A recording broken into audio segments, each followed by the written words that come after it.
Hello' everyone. তো state bank of ইণ্ডিয়াত চাকৰি ওলাইছে। কি ওলাইছে, কোনে কোনে এপ্লাই কৰিব পাৰিব, এলিজিবিলিটি ক্ৰাইটেৰিয়া কি, আৰু দৰমহা কিমান, কেনেকৈ কি, চব মই কৈ আছোঁ, ভালকৈ চাই লোৱা। ঠিক আছে। আৰু এইটো বহুত ভাল অপৰচুনিটি হয় যাৰ ওচৰত এক্সপিৰিয়েঞ্চ আছে, যোনে ঘৰত বহি থকা নাই, কিবা ক'ৰবাত ৰগৰি আছে বেংকত, কোনোবা চেলছত কৰি আছে, কিবাত কৰি আছে, লোনত কৰি আছে, তো সিহঁতৰ কাৰণে বহুত বেষ্ট হয় অপৰচুনিটি। এইটো গ্ৰেপ কৰিব লাগে, বিকজ আনএক্সপিৰিয়েঞ্চবোৰে এইটো চাকৰি এপ্লাই কৰিব নোৱাৰিব। তো কি হয়, কেনেকৈ কি চাকৰি, গোটেইটো কৈ আছোঁ। এইটো মষ্টলি চাকৰি হয় চাৰ্কল বেছড অফিচাৰ্ছ, আৰু অসমত পোষ্ট আছে নিয়েৰলি 130।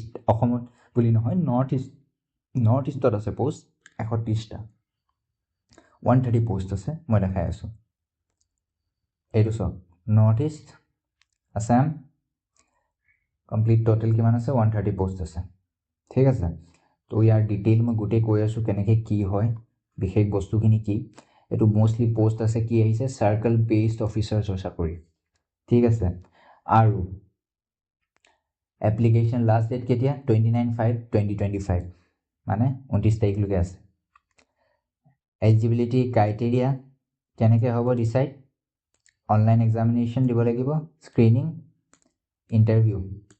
অনলাইন এক্সামিনেশ্যন যোনটো হয় এইটো 170 মাৰ্কছৰ হ'ব, আৰু ইণ্টাৰভিউটো 50 মাৰ্কছৰ হ'ব, আৰু লেংগুৱেজ প্ৰফিচিয়েঞ্চি টেষ্ট এটা হ'ব, যোনটো অসমৰ কাৰণে অসমীয়া। ঠিক আছে।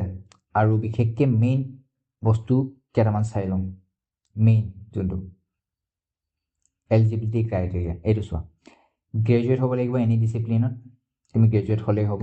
ঠিক আছে। আৰু বাকী এইবোৰ নৰ্মেল যোন এক্সক্লুশ্যন থাকে, এইজ ৰিলেক্সেশ্যন যোনটো হয়, এনেই টু নট বিল' 21 বছৰ ক'ব কৈছে, আৰু নট এবভ 30 years, এনেই নৰ্মেল জেনেৰেলৰ কাৰণে। আৰু যদি ST হোৱা 5 বছৰ আছে, এইটো দিয়া হয় গেপটো।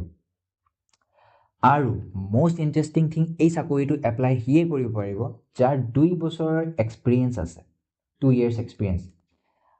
আফটাৰ কোৱালিফিকেশ্যন, মানে গ্ৰেজুৱেশ্যন শেষ হোৱাৰ পাছত কোনোবাই যদি চাকৰি কৰিছে বেংকত, প্ৰাইভেট চাকৰি, বোলে HDFC বেংকত কৰিছে, কমাৰ্চিয়েল বেংক বুলি কৈছে। কমাৰ্চিয়েল বেংক কোনবোৰ আছে চোৱা, HDFC বেংক, এইটো চোৱা, এইটো ICICI বেংক, কোনোবাই চাকৰি কৰি আছে প্ৰাইভেটত, কোনোবাই ফেডাৰেল বেংকত কৰি আছে, কোনোবাই কটক মহিন্দ্ৰাত কৰি আছে, য়েছ বেংকত কৰি আছে, ইণ্ডাচিন বেংক, এইবোৰ চব প্ৰাইভেট বেংক হয়। এক্সিছ বেংকত কৰি আছা, তো তোমালোকৰ কাৰণে বেষ্ট অপৰচুনিটি এইটো, বিকজ যিহে কৰি আছা মতলব নাই, 2 বছৰৰ এক্সপিৰিয়েঞ্চ আছে তোমাৰ বেংকত চাকৰি কৰা, তুমি এলিজিবল হোৱা। চৰকাৰী চাকৰি এৰি কিনে এইটো পোষ্টত কোনোবাই এপ্লাই কৰিব মই নকওঁ, কিন্তু এইখিনিতো ভালেমানখিনি আপোনাৰ তোমালোকৰ গভৰ্ণমেণ্ট বেংকে হয়, কিন্তু এই কিছুমান বেংক আছে কমাৰ্চিয়েল বেংক যোনবোৰ তোমাৰ প্ৰাইভেট হয়। আৰু প্ৰাইভেটৰ চাকৰিৰ পৰা চৰকাৰীলৈ যাবলৈ মন গৈছে যদি ষ্টেট বেংকে এইটো ধুনীয়া অপৰচুনিটি দিছে, অনলি ফৰ দ'জ যাৰ এক্সপিৰিয়েঞ্চ আছে কমাৰ্চিয়েল বেংকছত, 2 years এক্সপিৰিয়েঞ্চ। তুমি হ'ব পাৰে ICICI বেংকত কাম কৰি আছা, 2 বছৰৰ এক্সপিৰিয়েঞ্চ আছে তোমাৰ, হ'ব পাৰে HDFCত কৰি আছা, কোনোবাই হ'ব পাৰে ফেডাৰেলত কৰি আছা, তেনেকৈ কমাৰ্চিয়েল বেংক আৰু হ'ব পাৰে। তোমাৰ বেংকটো বেলেগ, তুমি যোনটো প্ৰাইভেট বেংকত কৰি আছা সেইটো যদি কমাৰ্চিয়েল বেংক হয়, তুমি এলিজিবল হোৱা। আৰু বা কোনোবা ৰুৰেল বেংক, যেনেকৈ আছাম গ্ৰামীণ বেংক আছে, ৰুৰেল বেংকত কোনোবাই চাকৰি কৰি আছা, ইণ্টাৰেষ্টেড আছা, 2 বছৰ এক্সপিৰিয়েঞ্চ হৈছে ষ্টেট বেংকত ছুইচ কৰিবলৈ, তোমালোকৰ কাৰণে এইটো অপৰচুনিটি আহিছে। এইটো যাৰ ওচৰত এক্সপিৰিয়েঞ্চ নাই তোমালোকে এপ্লাই কৰি লাভ নাই। ঠিক আছে। আৰু এক্সামছ হ'ব 170 মাৰ্কছৰ, ৰিটেন এক্সাম যোনটো MCQ পেপাৰ, আৰু ইণ্টাৰভিউ হ'ব 50 মাৰ্কছৰ, আৰু মেৰিট লিষ্ট এনেকৈ ডিচাইড কৰা হ'ব। এইটো চোৱা, local language proficiency vacancy particular circle should be proficient in reading, writing, understanding. আৰু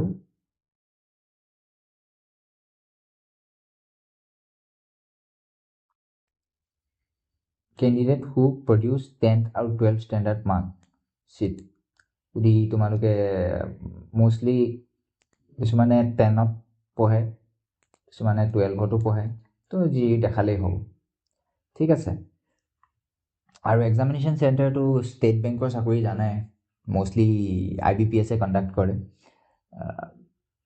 আৰু TCS থ্ৰু দিয়ে এক্সামটো হয়, আৰু অনলাইন হয় গোটেই এক্সামটো।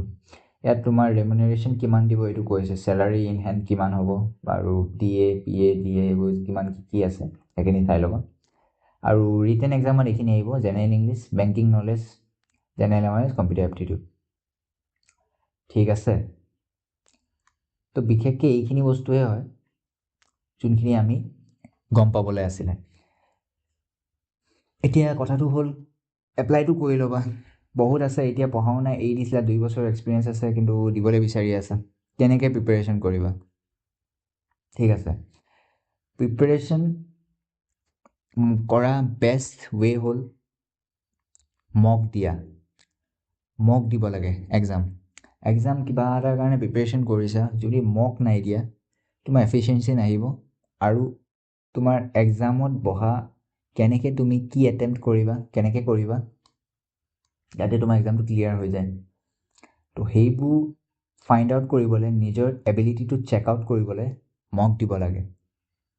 ঠিক আছে, তো ভালেমান অল অভাৰ ইণ্ডিয়াত কণ্ডাক্ট কৰা টেক্সট বুক নামৰ এটা ৱেবছাইট আছে বা পৰ্টেল এটা আছে, টেক্সট বুক, য'ত প্ৰতিটো গভৰ্ণমেণ্ট এক্সামৰ মক টেষ্ট দিয়ে।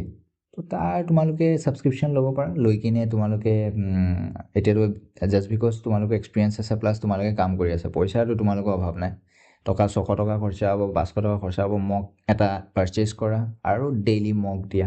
মক দি কিনে তোমালোকৰ গোটেই চিলেবাছ কভাৰ হৈ যাব। এতিয়া তোমালোকে পঢ়ি কিনে এক্সাম দিবা, তাতছে ভাল আছে মক দিয়া। মকত নতুন নতুন প্ৰশ্ন আহিব, সেইবোৰ বুজিবলৈ চেষ্টা কৰা। প্ৰথমতে মক দিয়াৰ পাছত মক যি ভুল হৈছে, যি কৰিব নোৱাৰে এনালাইচিছ কৰা। হাফ এন আৱাৰত মক হৈ যাব বা 1 আৱাৰত মক হৈ যাব, 1 আৱাৰ্ছ এনালাইচিছ। সদায় ৰাতি আহি কিনে এই 2 ঘণ্টা যদি তোমালোকে এই বস্তুটোতে দিব পাৰা, তোমালোকৰ এই এক্সামটো আৰামছে ক্লিয়াৰ হ'ব। এইটো মই এটা প্ৰ' টিপ দিলোঁ তোমালোকক। তোমালোকে এই গোটেই চিলেবাছটো বেলেগকৈ পঢ়াতকৈ ডাইৰেক্ট মক দিবলৈ ষ্টাৰ্ট কৰা। মক দিয়া, নোৱাৰিছা ন' প্ৰব্লেম, ভুল হৈছে ন' প্ৰব্লেম, টাইম বেছি লাগিছে ন' প্ৰব্লেম, মকতে দেৰি লাগিছে, এক্সামততো দেৰি হোৱা নাই, এক্সাম হ'বলৈ এতিয়াও বহুত সময় আছে। টেক্সট বুক মই লিংক দি দিম তলত ডেছক্ৰিপশ্যনত, কোনটো ৱেবছাইটৰ পৰা মকটো পাৰচেজ কৰিব লাগে।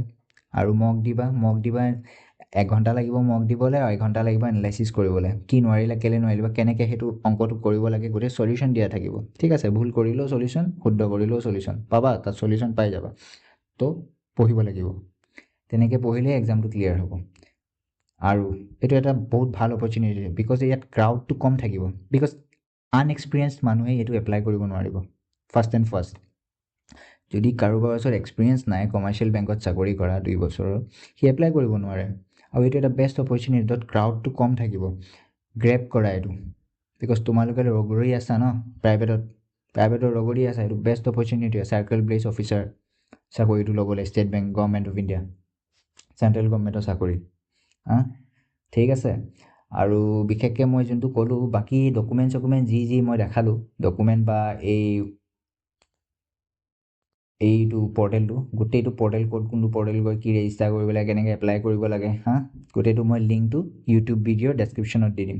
ডেছক্ৰিপশ্যনটো চাবা, লিংক গোটেইখিনি পাই যাবা, ইভেন কি এই PDF-টোৰ লিংকটো পাই যাবা, প্লাছ মক টেষ্ট ক'ৰ পৰা দিলে, টেক্সট বুকৰ পৰা দিব লাগে, সেইটোৰ লিংকো মই ডেছক্ৰিপশ্যনত দি দিম, তোমালোকে সেইটো চেক আউট কৰিব পাৰা।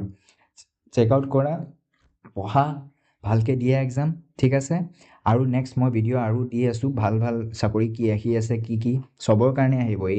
এইটো ইউটিউব চেনেল অকল এই ডাঙৰ মানুহৰ কাৰণে নহয়, নিবনুৱা যোন একদম ফ্ৰেচাৰ্ছ আছে বা যোন এক্সপিৰিয়েঞ্চ আছে, চবৰ কাৰণে কি ভাল জব আহি আছে, কমপ্লিট ডিটেইলিং কৰি কিনে মই ভিডিঅ' দিম। ঠিক আছে, তাৰমানে ইয়াত একবাৰ ভিডিঅ' চাই লোৱাৰ পাছত আৰু তোমালোকে ক'তো গৈ মানে একো মিছ আউট কৰিব নালাগে, বা কিবা তোমালোকৰ থাকি গৈছে, কমেণ্ট ছেকশ্যনত কমেণ্ট কৰা, মই ৰিপ্লাই কৰিবলৈ চেষ্টা কৰিম, কমপ্লিট ডিটেইল দিব চেষ্টা কৰিম, হেল্প কৰিম। ঠিক আছে, থেংক ইউ ভেৰি মাছ।